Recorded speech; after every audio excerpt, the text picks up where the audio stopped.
Let's start today's episode with a multiple choice question. Which event will have generated vastly more happiness 1 year after it occurs? Is it A, winning the lottery, B, becoming paralyzed from the waist down, or C, none of the above? Got your answer? That's right, it's C, none of the above.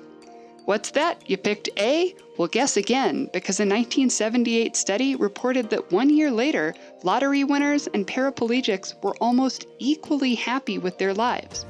How's that possible? Stay tuned, because I'm about to challenge everything you think you know about happiness.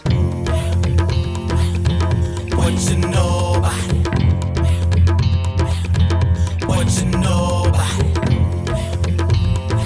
Tell me what you know about it.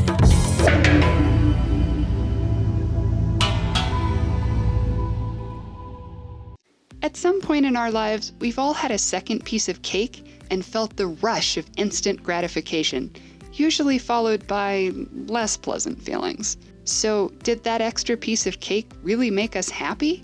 Well, yes. This type of happiness, defined by getting what we want, is called hedonic happiness by psychologists, and it is real happiness. But it wears off quickly, often leaving you feeling less happy than before you indulged. If this is happiness, then is happiness even something worth chasing after? Well, maybe chasing after happiness is the wrong way of thinking about it. Hello? Is your refrigerator running? This might be the oldest prank call in the book, but the truth is that most of us treat happiness like a runaway refrigerator. The more we chase it, the more it seems to get away from us. But what would happen if we quit chasing what we desire and instead realized the simple opportunities for cultivating happiness that are right in front of us? Science has proven that not only is it possible to create our own happiness, but the happiness we create can be even better than the happiness we chase after.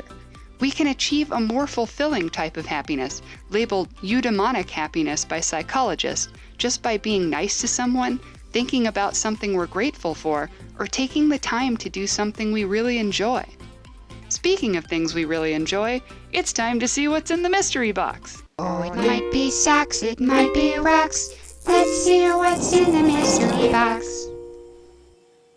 Oh hey, it's Mr. Hand. Hi, Mr. Hand. Did you know that the structure of your face can teach us something important about math and the universe? We'll learn all about it in a future episode. Even when we don't realize it, our brains are working to make us happier. We have a kind of psychological immune system that allows us to normalize events over time, whether those events are really good or really bad. That's how the paraplegics in the study mentioned earlier managed to be just as happy after a year as the people who won the lottery. And while it seems like common sense that getting what we want would always make us happiest, believe it or not, our brains are actually better designed to handle extreme disappointment than extreme ambition. Feeling stress while trying to achieve a goal is universal. Everyone knows this feeling. But have you ever noticed that the stress you feel while trying to do something you hate is different than the stress you feel while working towards a goal you really care about, like training for a marathon or trying to win a creative dog grooming competition? Hey, I don't know what you're into, and I don't judge. While any type of stress can seem unpleasant in the moment, eustress, the name scientists have given to the good type of stress, makes us feel more and more energized over time, while distress, the bad type of stress, always leaves us feeling drained. And these two types of stress have opposite effects on our bodies and our minds. Eustress is good for us and can make us more resilient, while chronic distress can lead to physical and mental illness. Some bad stress is unavoidable, of course, but most of us burden ourselves with way more of it than we need to. We set unrealistic expectations, put our faith in a no pain, no gain mindset, and believe that practicing self-compassion and embracing failure are signs of weakness. But nothing could be further from the truth. To quote Einstein yet again, anyone who has never made a mistake has never tried anything new. And do you really want to live the kind of life where you never try anything new?